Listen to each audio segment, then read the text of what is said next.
Assalamualaikum warahmatullahi wabarakatuh. Alhamdulillah sahabat edukasi, pada pagi hari ini kami dari Instalasi Promosi Kesehatan Rumah Sakit hadir kembali dengan program Tanya Kesehatan. Topik pada pagi hari ini kita akan berbincang-bincang tentang kesehatan, yaitu tentang demam berdarah. Seperti kita ketahui bahwa demam berdarah ini masih merupakan penyakit infeksi yang disebabkan oleh virus yang terus terjadi, namun mungkin tidak seperti sebelumnya itu ada outbreak, tapi sekarang itu sudah, tapi setiap saat itu ada. Makanya juga mungkin sahabat edukasi perlu ketahui nanti bagaimana perjalanan penyakit daripada demam berdarah ini.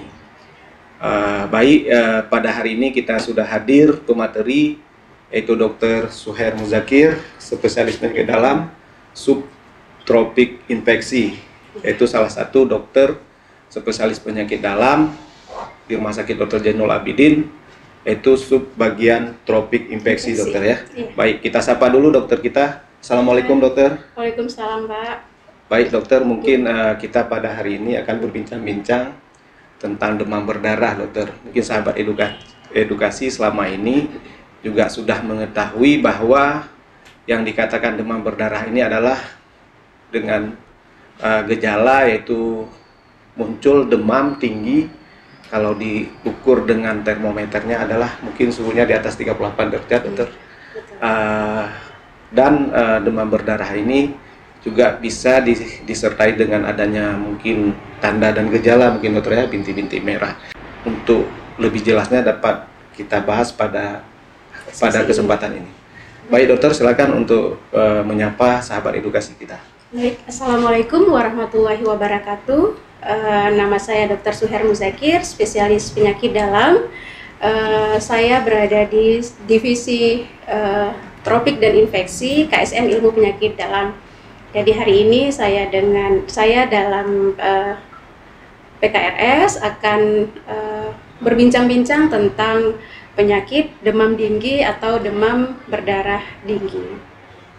Baik, seperti kita ketahui dokter, mungkin demam berdarah sahabat edukasi sudah mengetahui bahwa gejalanya adalah demam disertai dengan mungkin ada gejala yang lain mungkin dokter.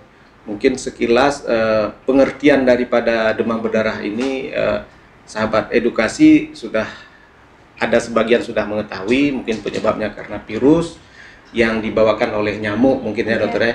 Mungkin untuk lebih jelasnya bisa dokter uraikan tentang bagaimana tentang pengertian tentang demam berdarah ini dokter. Silakan dokter. Baik sahabat edukasi, penyakit demam denggi atau demam berdarah denggi adalah penyakit infeksi yang disebabkan oleh virus denggi dan ditularkan melalui nyamuk Aedes aegypti. Jadi kalau sebagian dari kita menganggap disebabkan nyamuk, itu adalah pengertian yang salah. Jadi penyebabnya tetap disebut virus denggi, tapi ditularkan oleh vektor nyamuk Aedes aegypti. Nah, sebagaimana yang kita ketahui, Indonesia dan beberapa negara di Asia itu merupakan daerah endemis. Endemis itu artinya adalah selalu ada, namun ada waktu-waktu di mana kasusnya itu bertambah. Jadi itu yang disebut penyakit endemik. Apa faktor resiko terjadinya demam denggi atau demam berdarah denggi? Yang pertama tentunya sanitasi lingkungan yang tidak baik, di mana banyak terjadi genangan air yang bisa memudahkan nyamuk berkembang biak sebagai vektor. Kemudian juga banyaknya genangan-genangan air di sekitar kita, dan juga ada tetangga atau ada keluarga yang sedang menderita denggi di waktu yang sama. Jadi itu merupakan faktor resiko terjadinya infeksi demam denggi atau demam berdarah denggi. Nah, seperti yang sudah ditanyakan tadi tentang gejala klinis, memang untuk demam denggi dan demam berdarah denggi ini gejalanya itu tidak ada yang khas, jadi lebih mirip dengan gejala-gejala demam pada umumnya.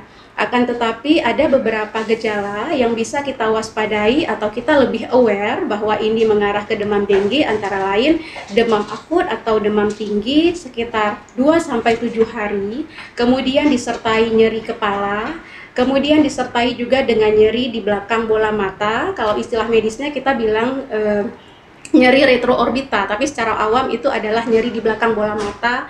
Kemudian ada juga nyeri-nyeri di seluruh tubuh, dan juga pada sebagian kasus itu akan terjadi manifestasi perdarahan. Manifestasi perdarahan yang dialami itu lebih sering mimisan, gusi berdarah, sebagian kecil ada perdarahan saluran cerna, dan pada wanita kita juga biasa menanyakan adanya haid yang lebih cepat atau lebih banyak dibandingkan dengan biasanya. Juga sebagian itu akan mengalami ruam-ruam di kulit. Jadi itu adalah gejala-gejala yang membuat kita berpikir, oh ini mungkin ke arah demam tinggi atau demam berdarah tinggi. Nah, kenapa kita sebut demam tinggi dan demam berdarah tinggi? Karena infeksi virus dengue ini tidak semua menyebabkan perdarahan. Jadi ada tanda-tanda yang membedakan antara demam tinggi dan demam berdarah tinggi. Tapi tetap dua-duanya disebabkan oleh virus dengue. Itu untuk gejala klinisnya. Baik dokter, tadi menarik sekali kita lihat bahwa penyebabnya ini adalah virus. Cuman nyamuk tadi yang merupakan vektor ya dokter ya, bukan dia yang menyebabkan. Jadi mungkin pemahaman dari awam, dari sahabat edukasi mungkin ada yang masih keliru bahwa penyebabnya itu adalah nyamuk. Karena demam berdarah. Dengue ini virus ya. Baik, mungkin seperti kita ketahui karena ini vektor dokter. Jadi tadi dokter juga sudah mengulas sekilas bahwa vektor ini hidupnya adalah mungkin di tempat air tergenang dan lain-lainnya. Nah, mungkin vektor nyamuk demam berdarah ini sering munculnya pada saat apa? Kan kita di Indonesia juga ada musim dokter ya, ada musim hujan, ada musim kemarau dan lain-lain. Itu yang sering munculnya kapan gitu. Kemudian juga seperti kita ketahui bahwa demam berdarah ini munculnya itu lebih banyak itu daerah tropis dan subtropis juga dokter ya. Jadi mungkin sekilas mungkin tentang morfologi tentang hidup nyamuk tadi dokter. Ya, baik. Jadi seperti yang sudah kita bahas tadi sahabat edukasi, bahwa penyebabnya adalah kembali lagi virus dengue dan ditularkan oleh vektor. Jadi vektor itu adalah hewan atau binatang yang membawa penyebab penyakit. Jadi vektor untuk demam dengue atau demam berdarah dengue ini adalah nyamuk Aedes aegypti. Nah, nyamuk Aedes aegypti ini juga yang namanya nyamuk pasti memiliki habitat hidup yang banyak, yaitu di genangan air. Nah, itu kenapa pada daerah-daerah tropis dan pada daerah-daerah subtropis yang memiliki musim penghujan itu biasanya lebih banyak ditemukan kasusnya. Nah, tadi ada pertanyaan kapan biasanya kasusnya akan meningkat. Awal sudah kita bahas tentang yang namanya endemis, itu artinya kasusnya itu selalu ada, baik disadari ataupun tidak disadari, karena sebagian penyakit demam dengue atau demam berdarah dengue ini juga tidak disadari oleh orang yang mengidap. Akan tetapi kasusnya pasti lebih banyak pada satu musim penghujan tentunya. Kenapa musim penghujan bisa menyebabkan kasus yang banyak? Karena pada saat musim penghujan itu genangan air itu lebih banyak, baik di tempat-tempat yang memang tersedia atau di got-got. Jadi semakin banyak habitat tempat hidup vektor, maka semakin mudah juga penularan dan semakin tinggi angka kasusnya. Itu. Nah, satu lagi biasanya akan meningkat di musim pancaroba. Musim pancaroba adalah pergantian musim. Kenapa di situ? Karena kembali lagi yang namanya virus itu pasti akan menjangkiti orang-orang dengan imunitas yang rendah. Jadi perubahan cuaca itu sedikit membuat atau mempengaruhi imunitas kita, sehingga kita akan mudah menderita penyakit virus apapun, termasuk salah satunya virus dengue. Jadi itu adalah dua musim yang biasanya di kita memang terlihat jumlah atau pertambahan kasusnya. Jadi musim penghujan dan juga musim pergantian musim ya, musim pancaroba kita sebut. Jadi berhubungan dengan adanya genangan-genangan air, sanitasi lingkungan yang tidak baik yang memudahkan nyamuk Aedes aegypti-nya berkembang biak dan menularkan penyakit dengue atau demam berdarah dengue. Baik dokter, mungkin kalau kita dengar tadi dari penjelasan dokter bahwa itu di musim penghujan ya, mungkin kasusnya akan lebih memungkinkan vektor itu memindahkan virus itu banyak dan vektornya juga banyak ya, karena sudah ada tempat-tempat dia hidup. Tadi dari beberapa gejala yang dokter sebutkan tadi ada misalnya yang diutamakan adalah nyeri ya dokter ya, nyeri, kemudian ada bintik-bintik merah. Mungkin sekarang ada kita dapatkan juga itu dokter, dia tanpa ada muncul ruam merah itu. Wah, jadi kan sekarang apakah itu terjadi perubahan atau memang tidak spesifik dengan ruam-ruam merah itu atau dengan adanya bintik-bintik merah?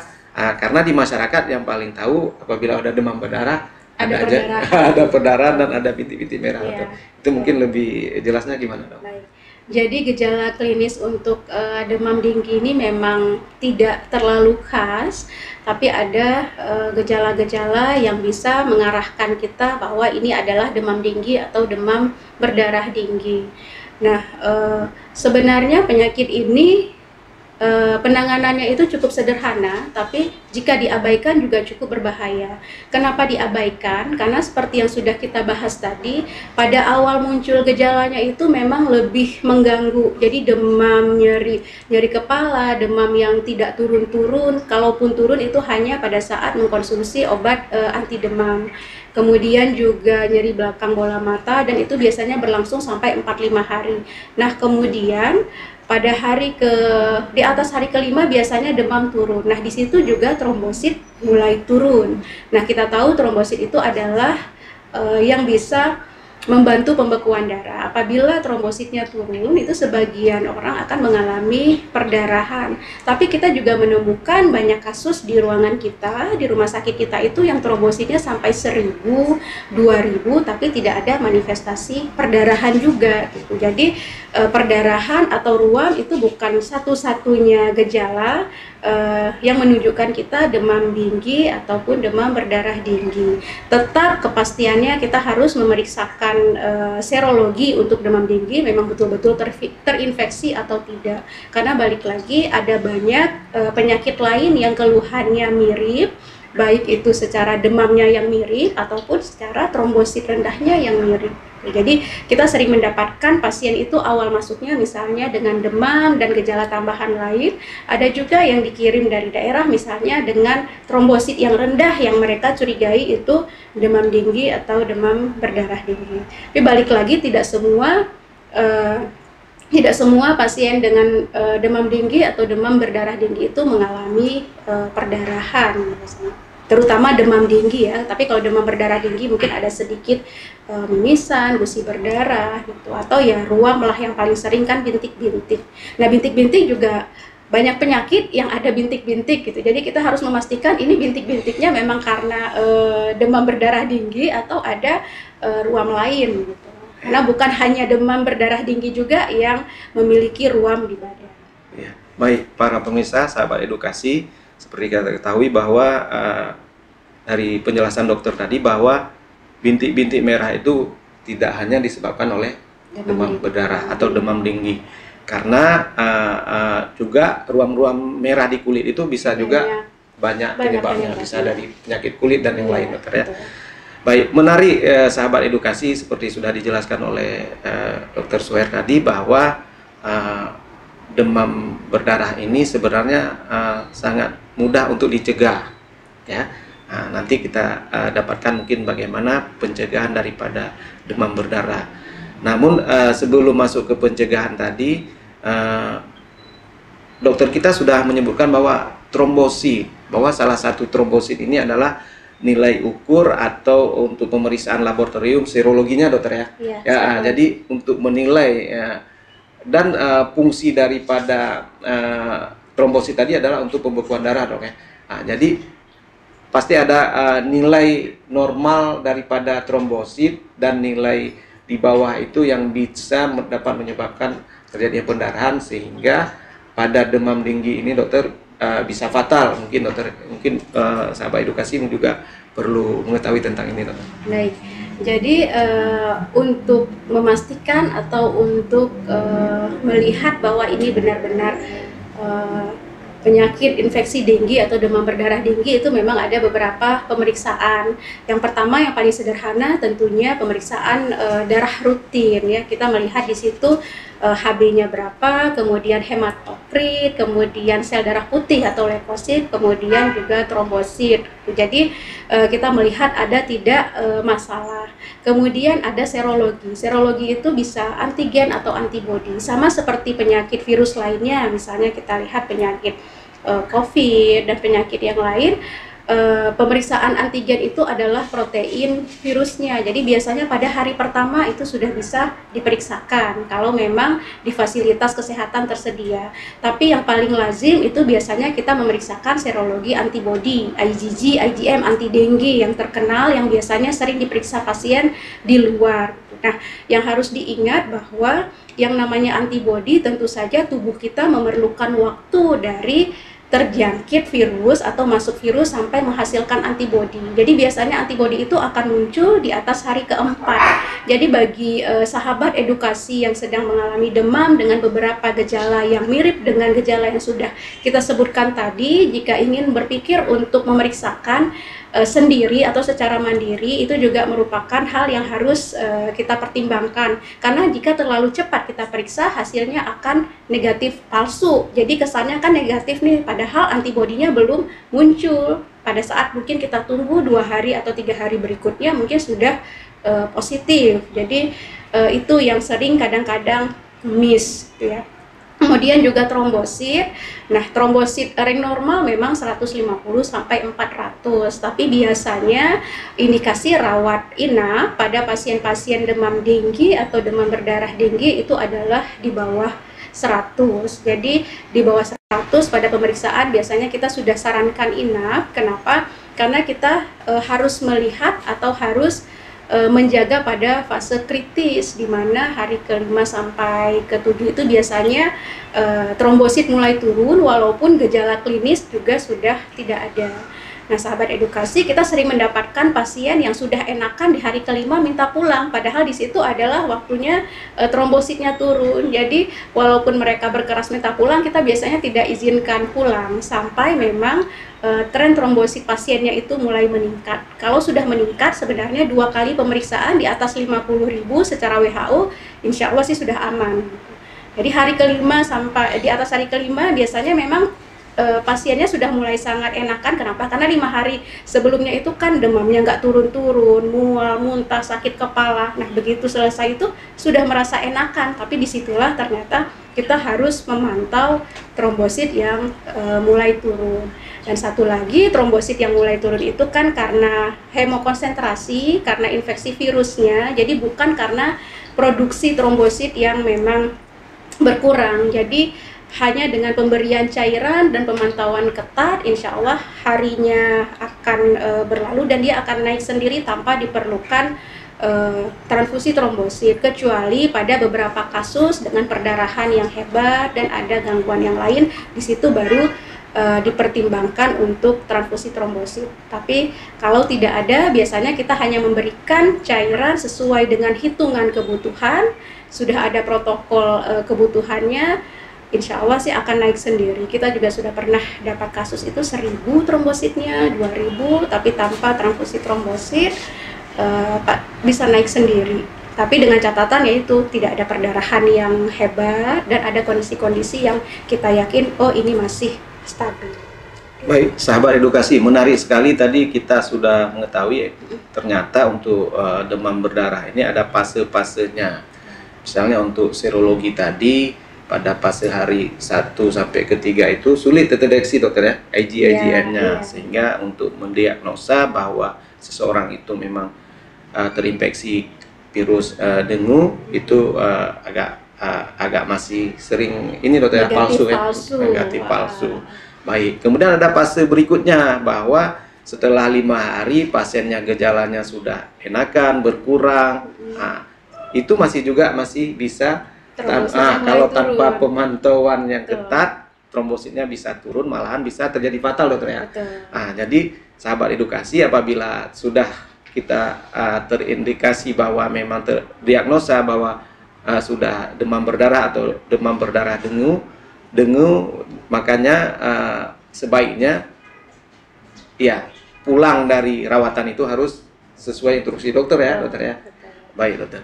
Mungkin tadi menarik dokter ini untuk kita ketahui bahwa untuk pencegahan awal daripada masyarakat atau sahabat edukasi bila mengalami demam ini, maka dia harus dapat pencegahan. Kemudian nanti baru kalau sudah ke rumah sakit baru ada penanganan secara medis dokter ya. Mungkin ada trik-triknya untuk pencegahan sebelumnya ke rumah sakit dokter. Ya, jadi tadi kita sudah membahas sahabat edukasi bahwa disebabkan virus dengue dan ditularkan melalui vektor nyamuk Aedes aegypti, di mana nyamuk Aedes aegypti ini kan sangat tergantung pada higienitas ya, kebersihan lingkungan atau sanitasi lingkungan. Jadi memang dari Kementerian Kesehatan dan Dinas Kesehatan, mungkin sahabat edukasi juga sudah mendengar adanya 3M ya. Jadi seperti menutup dan membersihkan bak mandi, kemudian menutup genangan air, kemudian juga mengolah limbah, dan sekarang juga sudah ada 3M plus, Pak Parman. Jadi plusnya itu banyak, ada 9. Jadi plusnya itu misalnya menanam tanaman anti nyamuk seperti lavender ya, kemudian juga menggunakan anti nyamuk lotion atau apa, sekarang kan sudah banyak lotion anti nyamuk. Kemudian juga yang di belakang pintu kita kan sering ada gantungan baju menumpuk, nah itu juga bisa menjadi sarang nyamuk istilahnya. Jadi kemudian juga memelihara ikan-ikan yang bisa memakan jentik nyamuk, itu juga tindakan-tindakan plus lainnya selain dari menguras bak mandi, menutup genangan, dan mengolah limbah. Itu adalah untuk mencegah vektor. Tapi ada juga pencegahan untuk diri sendiri. Kenapa? Karena yang namanya virus sangat tergantung dengan imunitas tubuh. Jadi ya tetap kita harus menjaga imunitas tubuh dengan makan makanan yang bergizi, mengkonsumsi buah sayur, kemudian olahraga yang rutin ya, walaupun sebentar, itu untuk memproteksi diri dari segala macam penyakit virus, terutama virus dengue. Tapi virus apapun tetap akan terjangkit pada pasien-pasien dengan imunitas yang rendah. Pada imunitas yang oke, mungkin dia terjangkit tapi tidak menimbulkan gejala. Jadi pada sebagian kasus kita mendapatkan serologi kroniknya itu yang positif, artinya dalam 3 bulan terakhir dia sudah terjangkit tapi dia mengaku malah tidak pernah sakit, mungkin karena status imunnya juga baik. Jadi itu untuk pencegahan. Jadi pencegahannya itu adalah memutus mata rantai penularan, juga pencegahan dari diri sendiri, meningkatkan imunitas. Nah, kalau untuk yang satu lagi yang paling penting adalah, kalau saya prinsipnya mengatakan tidak lalai tapi juga tidak lebay. Artinya tetap pada saat kita demam, kalau kira-kira 3-4 hari masih demam tinggi, tidak berkurang, itu sebaiknya memang memeriksakan diri ke rumah sakit. Sebagian menanyakan, boleh tidak kita periksa sendiri? Ya sebenarnya boleh, tapi balik lagi, tidak semua orang, tidak semua sahabat edukasi juga paham apa yang harus diperiksakan dan kapan harus diperiksakan. Jadi paling ideal, dan supaya sahabat edukasi tidak berulang-ulang memeriksa, mungkin lebih baik konsultasi dulu, sehingga dokter nanti akan menyarankan kapan diperiksa dan apa yang harus diperiksa gitu. Jadi istilahnya kita tidak mengabaikan apapun keluhan yang ada pada kita walaupun hanya demam, karena balik lagi seperti tadi, penanganannya mudah tapi kalau datangnya sudah telat itu juga bisa fatal. Kenapa saya bilang penanganan mudah? Ya balik lagi pada pasien dengan penyakit virus itu sebenarnya kan istilahnya self-limiting disease, jadi penyakitnya akan sembuh sendiri seiring imunitas yang makin baik. Jadi terapi yang diberikan ya satunya terapi suportif, jadi istirahat, makan yang cukup, kemudian pemberian cairan sesuai kebutuhan, dan obat-obatannya juga simptomatis, artinya sesuai gejala ya. Ya hanya obat anti demam, kalau mual diberikan obat mual, jadi tidak ada terapi khusus, tidak. Baik, sahabat edukasi, mungkin kita sudah mengetahui tadi tentang pencegahan dengan 3M, kemudian ada 3M plus lagi tadi ya. Jadi kita sudah banyak sekali ini yang kita dapatkan dengan Dokter Suher. Amin. Baik, dokter, mungkin saya pernah membaca, apakah benar apa enggak ini dokter, tingkat kejadian berulang terhadap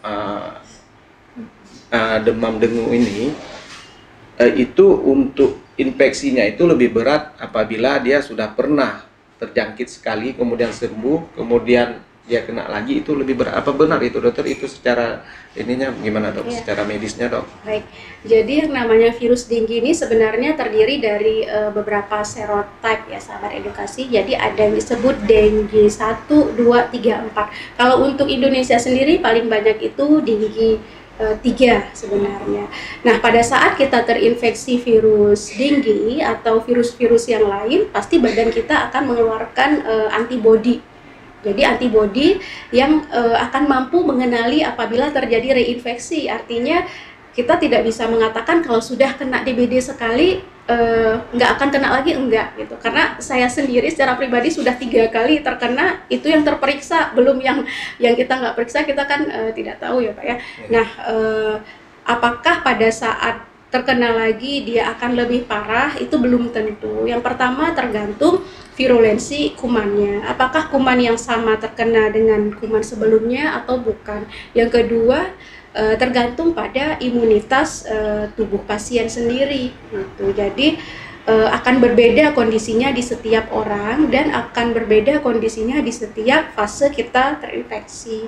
Ada kondisi-kondisi yang memang akan membuat kita lebih hati-hati, misalnya pasien-pasien yang lansia, pasien anak-anak, pasien-pasien dengan adanya penyakit komorbid atau penyakit yang sudah ada sama pasien. Karena namanya infeksi dengue atau infeksi demam berdarah dengue ini kan bisa terkena pada siapa saja ya Pak ya. Jadi bukan hanya orang yang sehat misalnya seperti kita, bukan, tapi orang gagal ginjal juga bisa, orang DM juga bisa, orang yang memang menderita kanker tapi dia tiba-tiba terinfeksi virus dengue juga bisa.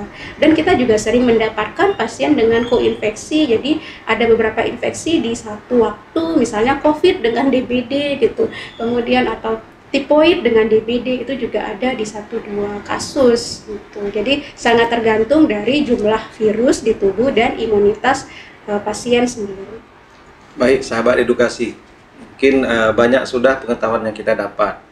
Namun juga ini mungkin saya sendiri juga bertanya-tanya ini sama Dokter Suher nih, bahwa DBD ini kalau kita ketahui pencegahannya tadi mudah, kemudian untuk sembuhnya juga mudah. Dengan imunitas tinggi bisa sembuh.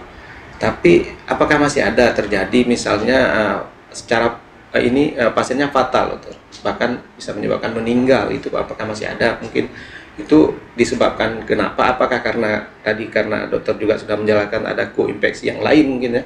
Nah, jadi mungkin sahabat edukasi juga butuh mungkin pengetahuan tentang ini.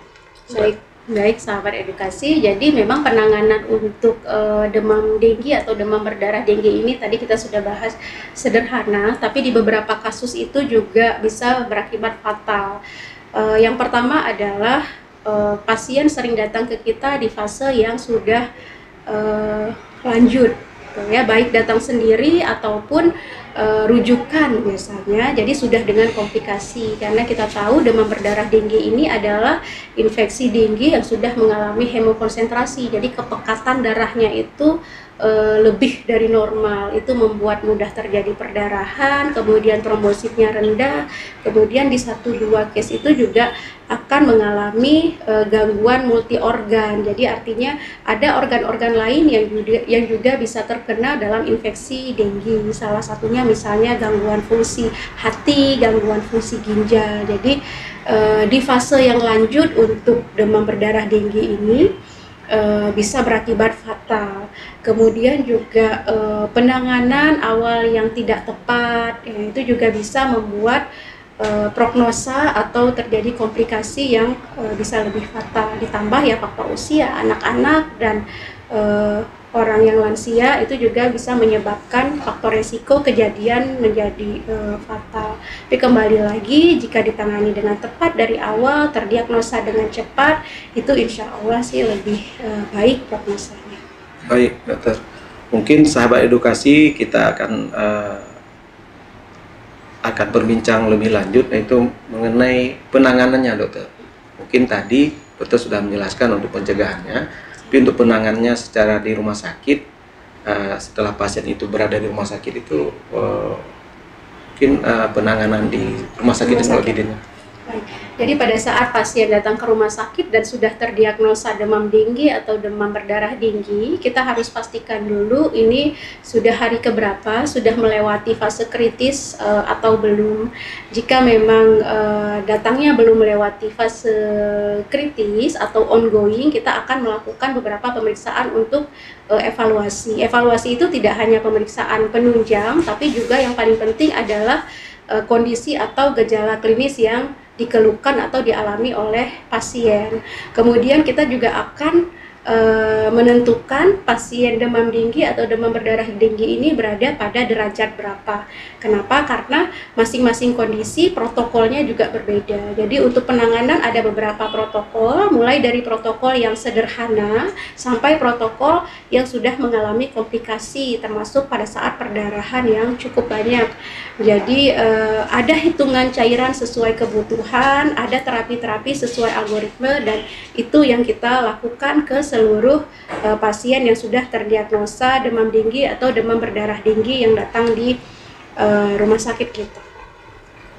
Baik, sahabat edukasi, mungkin ini sudah banyak pengetahuan yang kita dapat bahwa kita di layanan di Rumah Sakit Dr. Zainul Abidin Banda Aceh juga sudah ada subtropik infeksi, dokter ya.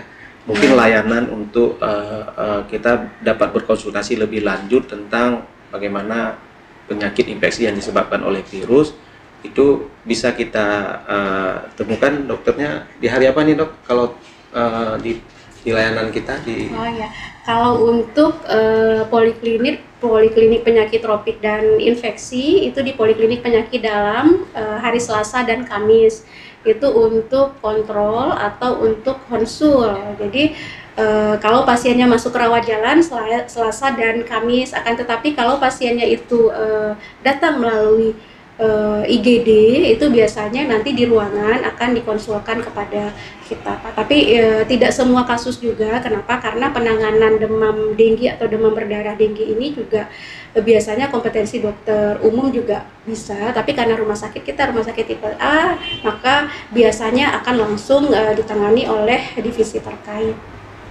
Baik, sahabat edukasi, sudah banyak pengetahuan yang kita dapat tentang demam berdarah atau demam denggi tadi yang sudah diuraikan oleh Dr. Suher, yaitu dokter spesialis penyakit dalam subtropik infeksi, dokter ya. Jadi baik, mungkin ada tip-tip untuk supaya untuk sahabat edukasi, dok, sebelum kita akhiri bincang-bincang kita hari ini, untuk sahabat edukasi untuk tetap terhindar dari DBD ini.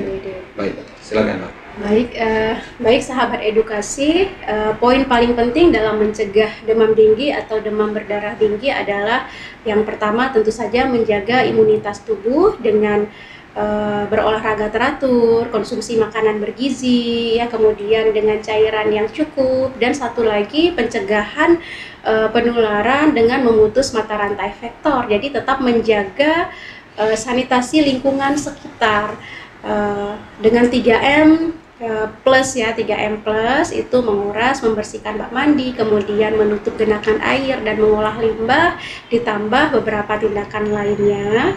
Juga tetap melakukan konsultasi apabila mengalami demam atau gejala-gejala yang sedikit meragukan atau ada gejala-gejala yang mengarah ke demam tinggi atau demam berdarah tinggi seperti yang sudah kita bahas tadi. Baik, sahabat edukasi, kami dari Instalasi Promosi Kesehatan Rumah Sakit, saya selaku pembawa acara Suparman Lisda, pemateri kita. Saya Dr. Suher Muzakir, spesialis penyakit dalam. Assalamualaikum warahmatullahi wabarakatuh. Salam sehat, salam edukasi.